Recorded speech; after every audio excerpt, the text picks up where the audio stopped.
Entonces decíamos que el citar a Flores, a Pérez, y cuando vamos a hacer una citación de más de 40 palabras, ¿no es cierto? No quiere decir que vamos a citar 2 hojas de ese autor, ¿no? Citaremos 40, 50, 60 palabras o hasta 80, digamos, ¿no? Que es cuarta página. Pero no podemos citar todo lo que ha dicho la persona tal cual porque sería un exceso. Entonces, se pueden citar más de 40 palabras, pero se tiene que colocar la página, ¿no? El número de la página de donde se ha extraído esa idea central que se está queriendo comunicar. Bueno, ahora voy a ir a buscar lo que estaba queriendo mostrar. Por favor, me dicen si se puede ver el artículo sobre actitudes que estoy queriendo mostrar. No, doctora, todavía no. Ok.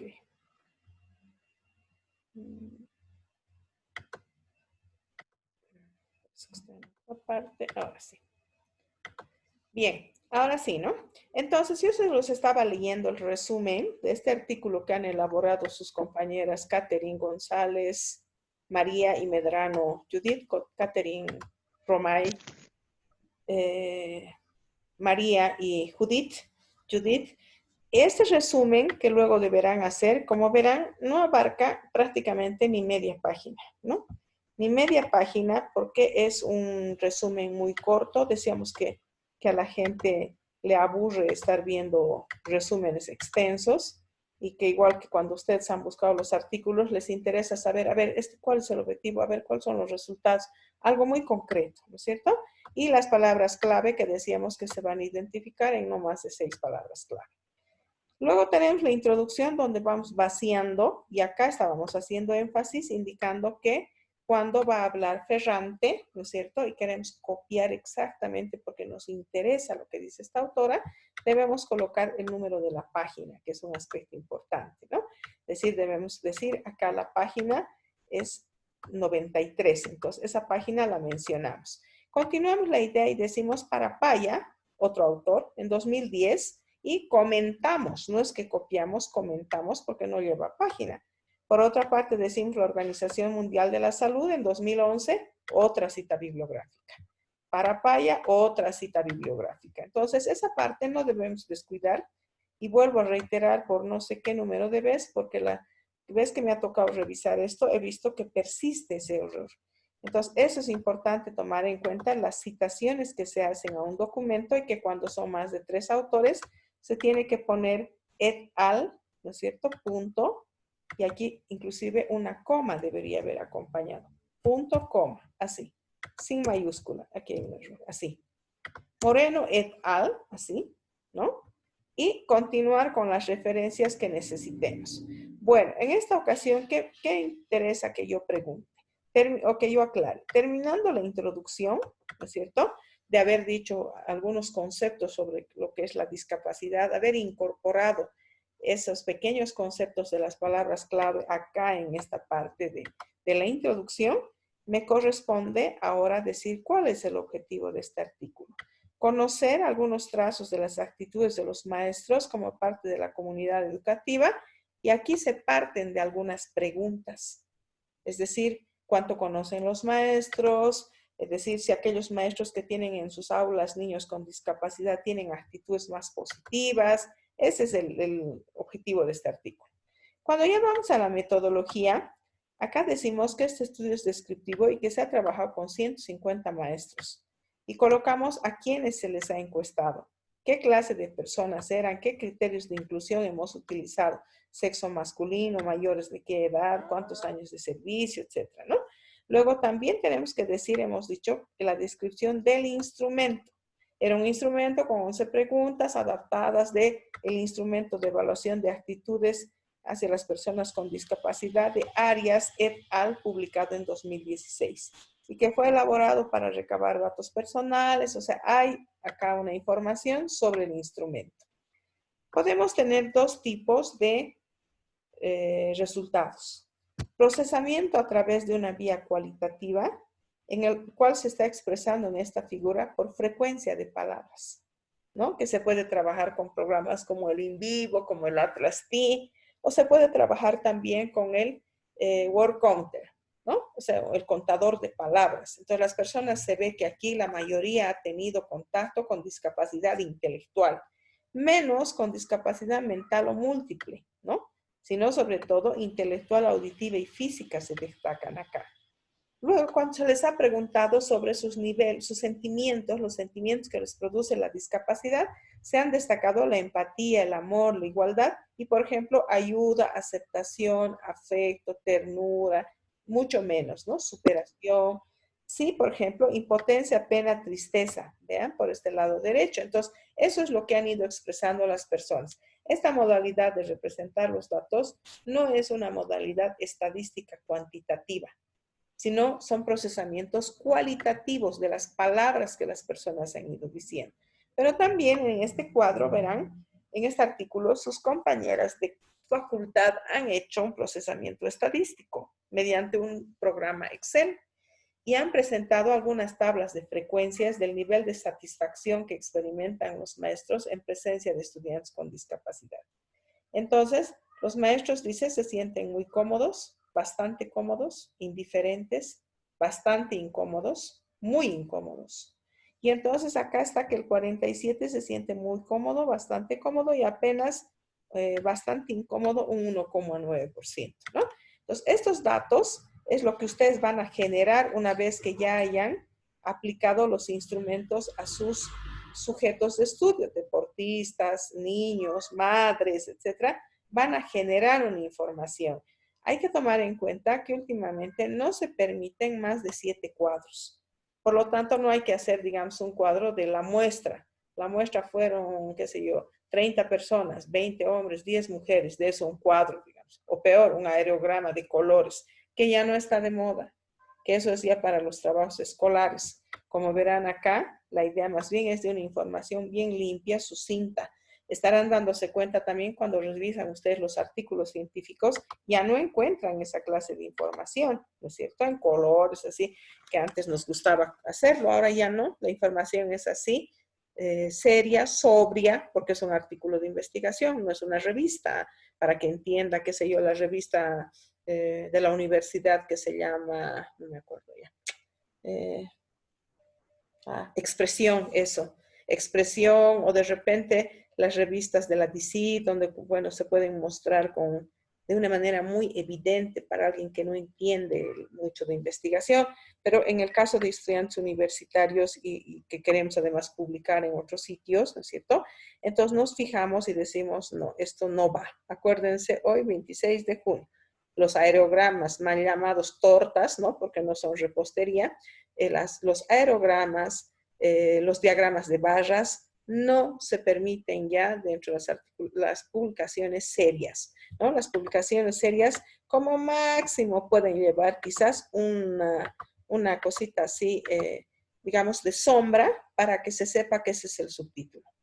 Pero el resto de los adornos, el formato bien colocado, fíjense, de borde a borde, ¿no es cierto? El tamaño de letra, nada de gigantescas letras por aquí. Mi compañero que ha aumentado lo ha hecho con Arial, el otro con New Times, nada. Para eso se aprieta Control E, se fija aquí uno bien y dice, no, todo va a ir en New Times, todo va a ir en determinado tamaño, a pesar de que, como verán, van en un tamaño más pequeño que el 12, así es, el 11, van los cuadros, así como también hemos visto que también iban en tamaño más pequeño las frases o palabras de los autores que hemos copiado en forma idéntica, ¿no? Entonces, cuando hemos copiado de alguien, llega a ser plagio cuando no colocamos la página ni el autor.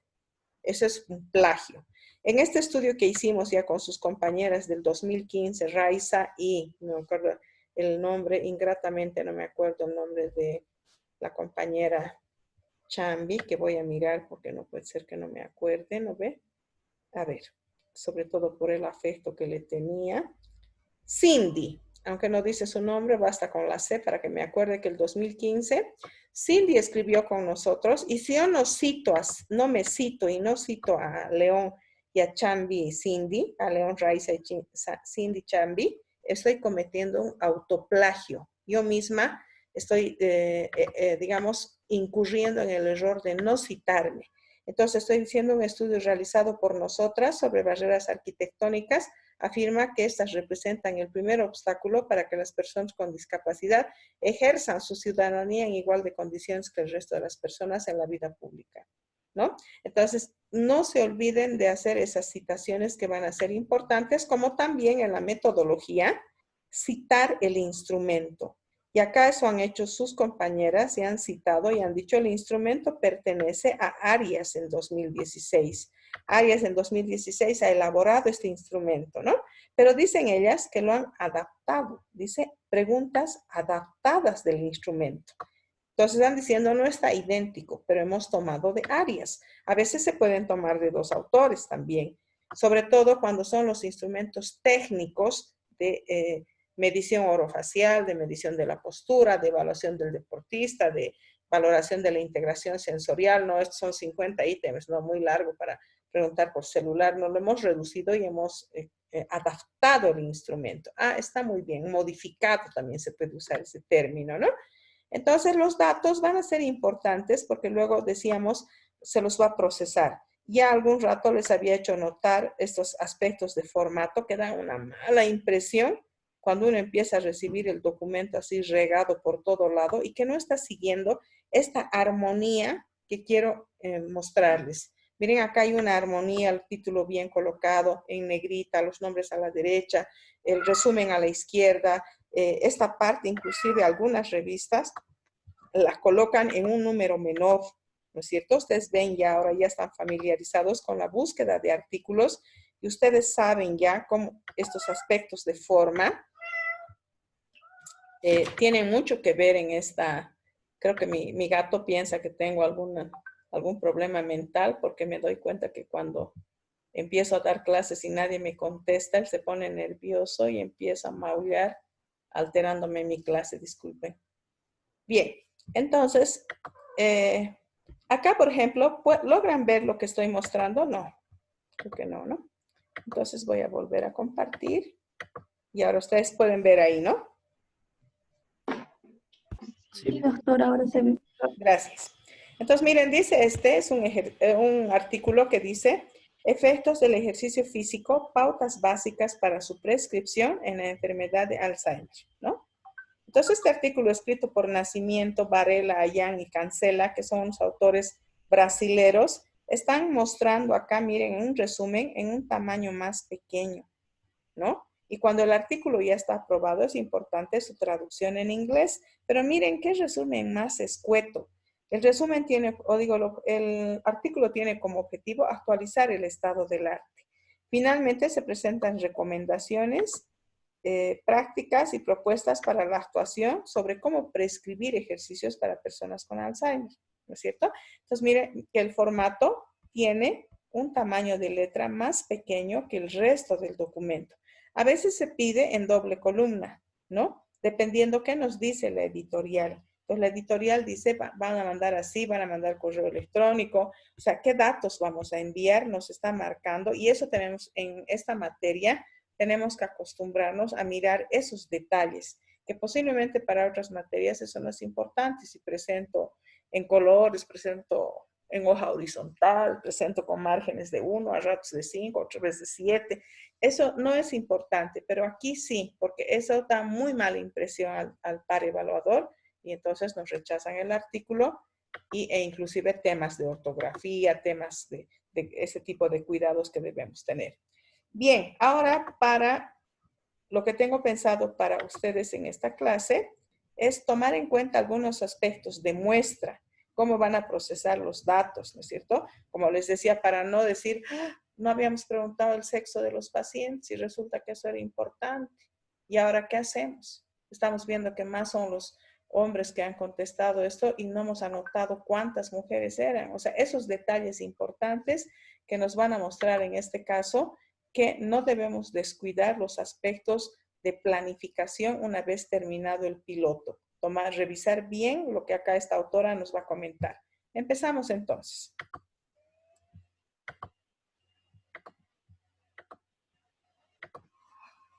Si hay problemas de sonido, me avisan.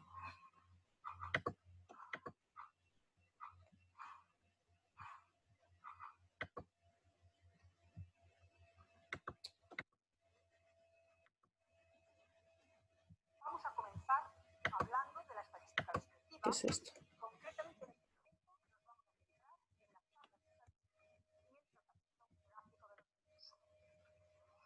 Lo primero que vamos a hacer es dar una definición de estadística. ¿Se escucha, no? Sí, doctor. Sí, doctora. Gráfico de los datos. Concretamente en este momento nos vamos a centrar en las tablas estadísticas y el tratamiento gráfico de los datos. Lo primero que vamos a hacer es dar una definición de estadística, una intuitiva, una básica. La podemos entender como un conjunto de métodos que son necesarios para recoger, sintetizar y analizar información a partir de datos cuya característica fundamental es la variabilidad y para sacar de ahí conclusiones científicas. Obsérvese que la característica variabilidad es importante. Evidentemente, si estamos haciendo un estudio y todos los sujetos que participan en él tienen la misma edad, cualquier diferencia que aparezca entre ellos no será debida a la edad. Luego, en estadística nos interesan datos que son variables. Dos conceptos centrales en estadística son el concepto de población y el concepto de muestra. La definición es fácil porque se pueden entender simplemente como dos conjuntos. El primero, la población, es el conjunto objeto de estudio y la muestra es otro conjunto extraído de la población, representativo, pero que es realmente donde vamos a llevar a cabo el estudio. El primer paso en estadística es ver cómo seleccionar una muestra que de verdad sea representativa y hay que responder a dos preguntas. ¿Cuántos sujetos son necesarios para que la muestra sea realmente representativa? Y no solo cuántos, sino además cuáles son los que deben de formar parte de la muestra. Esto está fuera del alcance de este curso, pero es conveniente que se sepa que en un estudio real esto hay que tenerlo en cuenta. Vamos a centrar la atención en la muestra, concretamente en este momento. Bueno, pues cuando hacemos un estudio estadístico en la muestra, a ese estudio estadístico se le conoce como estadística descriptiva. Y el objetivo está en tabular la información, hacer representaciones gráficas y presentar valores de síntesis de esos datos. A eso, repito, se le conoce como estadística descriptiva, que es en lo que nos vamos a centrar hoy. Cuando estudiamos una muestra, la mayor parte de las veces lo hacemos con el fin de poder extrapolar los resultados a la población de la que se ha extraído esa muestra. Ese proceso se conoce en estadística como estadística inferencial. Tenemos, por tanto, que diferenciar claramente estas dos situaciones, la estadística descriptiva y la estadística inferencial. Cuando vamos a hacer un estudio estadístico, hay que tener en cuenta qué tipo de variables nos vamos a encontrar. No es lo mismo poder cuantificar los valores que presenta la variable que encontrarnos con que los valores que presenta son simplemente categorías que a veces ni siquiera están ordenadas, a veces ni siquiera es posible ordenarlas. Por ejemplo, en el caso de tener información de tipo nominal, tenemos una información que es cualitativa, pero entre las categorías no existe ni siquiera un orden. Por ejemplo, pues el género de un sujeto, varón, mujer, no existe un orden preestablecido. A veces sí, a veces al menos conocemos el orden de esas categorías. Por poner un ejemplo, pues puede ser la categoría profesional.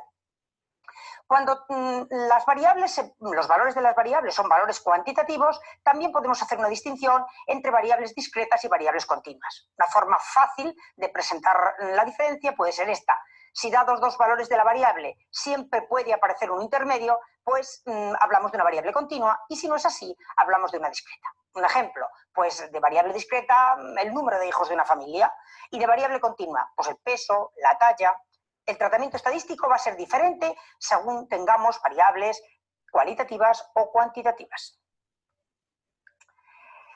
Vamos a imaginar que estamos llevando a cabo un estudio pues en un club social, por ejemplo, y vamos a imaginar que estamos estudiando pues las características de las señoras que aparecen o que van a ese club social.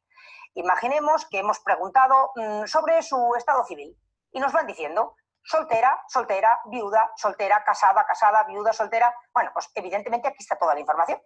Supongamos que hemos preguntado a 200, que tenemos un tamaño muestral de 200, pero como podemos apreciar, esto es difícil de manejar. Si alguien me pregunta cuántas mujeres casadas van a ese club social, pues tendría que ir contando y es bastante aburrido y sería poco preciso.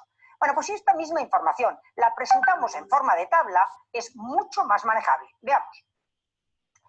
En este caso, tenemos las 4 categorías que hemos considerado para el estado civil: casada, soltera, separada o divorciada y viuda, y las 200 mujeres a las que le hemos preguntado. Vamos a imaginar que 100 estaban casadas cuando en la tabla o en la transparencia anterior hubiese hecho el recuento, pues tendría 100 que estaban casadas, 56 solteras, 30 separadas y 14 viudas. Bueno, pues a estos valores se les conoce en estadística con el nombre de frecuencia absoluta y generalmente se denotan en la forma F sub I. Y es la manera de hablar en genérico. Si hablase de F1, pues sería la frecuencia correspondiente a la primera categoría y sería 100. F2 sería la correspondiente a la segunda y así sucesivamente. Esta es una forma fácil de dar la información. Sin embargo, si uno no tiene referencia sobre cuántas mujeres estaban formando parte del estudio, y yo digo que allí, en ese club social, había 100 mujeres casadas, pues no es lo mismo que haya 100 de 100, que haya 100 de 200 o que haya 100 de 1000. Luego es mucho más interesante expresar la información en forma de frecuencia relativa, que para distinguirla de la anterior, en lugar de F sub I, la vamos a denotar como H sub I. ¿Y cómo se calcula? Muy sencillo. Si yo tengo 100 mujeres casadas de las 200, eso representa un 0,50, que expresado en forma de porcentaje no es más que multiplicar por 100, y ya puedo decir que en ese club al que asistían estas supuestas señoras, el 50% estaban casadas, un 28% solteras, un 15% separadas o divorciadas y un 7% eran viudas. Como pueden observar, la información es mucho más manejable. Esto es lo que llamamos tablas de distribución o tablas estadísticas. Esta misma tabla la podemos presentar en forma gráfica, por ejemplo, con un diagrama de barras muy conocido. ¿Qué hacemos para representar un diagrama de barras? Pues nada, tomamos los ejes cartesianos, en el eje de abscisas colocamos los valores de la vertical. A veces aparece un que nosotros en este caso no necesitamos conocer. Obviamente esto se puede poner más bonito, combinado, con colores, etcétera, pero en definitiva la idea es la misma. Este ejemplo, que son datos de desempleo, cómo estaban antes de Alemania, ha pasado por momentos. La anterior, la que teníamos de... Justamente estos son los datos que decíamos que no vamos a utilizar. Nosotros vamos a utilizar estas simples tablas de frecuencias o descriptivos, que acá nos ha puesto un ejemplo, ¿no es cierto? Cómo sacar el porcentaje de un total de muestra de 200 personas, cuántos eran, decía, y a partir de eso sacar las medias y sacar los porcentajes. Este diagrama de sectores o diagrama de o aerogramas nosotros no vamos a utilizar. El tamaño muestra el completo, en este caso con el 8 aparece como... Vamos a poner otro ejemplo en el que se ve ese diagrama de sectores, pero más bonito, con más imaginación. Este es un ejemplo. Vamos a imaginar que estamos haciendo un estudio pues sobre mujeres que están embarazadas o han estado embarazadas y queremos saber cuáles han sido las causas por las que han tenido que tomar paracetamol durante el embarazo. Bueno, pues podríamos hacer el estudio de la tabla y presentar un gráfico de este tipo, un diagrama de sectores típico, clásico. Aquí vemos que no han tomado paracetamol, un determinado porcentaje, lo han tomado por tener cefalea o migraña, pues otro porcentaje importante, en este caso el 37%, porque tenían fiebre el 11%, etcétera. Esta es la forma más sencilla. Bueno, pero si esta misma información la trabajamos de esta otra manera, lo que es este gráfico combinado, este está construido con Excel, que funciona muy bien para hacer los gráficos, pues tiene exactamente la misma información. Pueden observar que aquí están las azules, las que no han tomado paracetamol. Pero luego de las que sí han tomado paracetamol, volvemos a dividir la información. Y nos damos cuenta como efectivamente de las que han tomado paracetamol, la gran mayoría pues lo ha tomado porque tenía cefaleas. Y aparece la distribución restante. Bueno, aquí está además iluminado metiendo una foto del producto, en fin, simplemente para dar idea de que dependiendo de la imaginación y de la capacidad y por supuesto también del tiempo. Generalmente este tipo de gráficos se presentan en los artículos no científicos y no denominados de divulgación. Divulgación científica que ya no es para académicos, para investigadores o para universitarios, sino para la población en general. Que tenga el investigador, pues puede hacer cosas más bonitas. Es importante que distingamos entre lo que es un diagrama de barras y lo que es un histograma. porque el aspecto es parecido. Adelante, Kevin. Doctora, disculpe. Entonces, únicamente, esa parte no la entendí bien. Únicamente vamos a utilizar los diagramas de frecuencia, ¿no? De frecuencia absoluta. Que se llaman, Bueno, las tablas. sí, las tablas de frecuencia, donde vamos a colocar la frecuencia absoluta, la relativa y los porcentajes si queremos colocar, o como en el artículo que yo les he mostrado, donde directamente han colocado los porcentajes. O sea, cuando les he mostrado el artículo de Raiza, o perdón, de Catherine, ¿no es cierto? En el artículo de Catherine no había, a ver, ¿dónde estamos? Acá.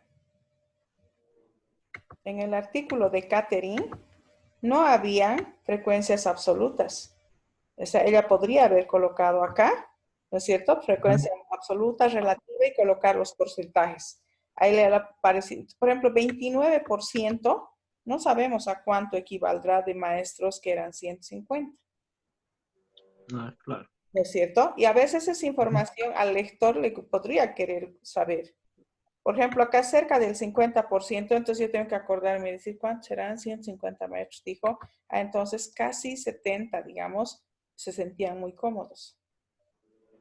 Se sentían bastante cómodos, otros 70.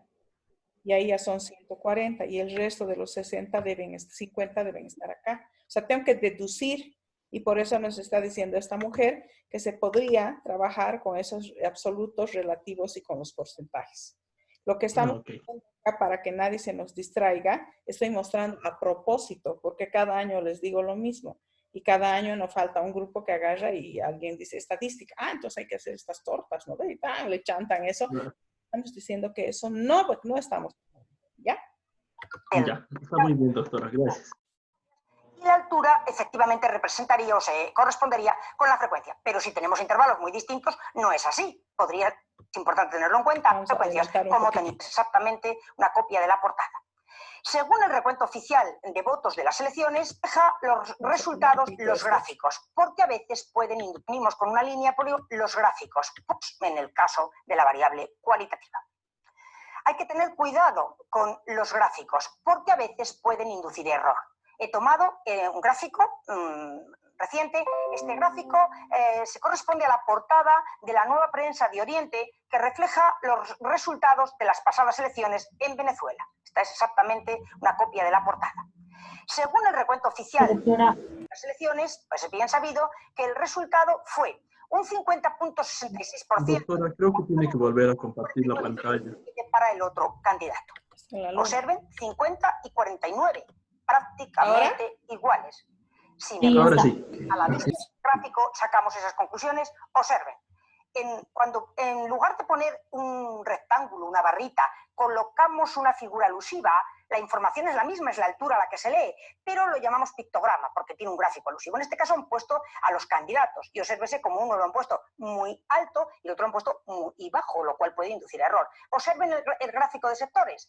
Aquí, cuando en realidad uno es un 50 y otro es un 49, sin embargo, el trozo pintado el sector pintado en rojo es considerablemente más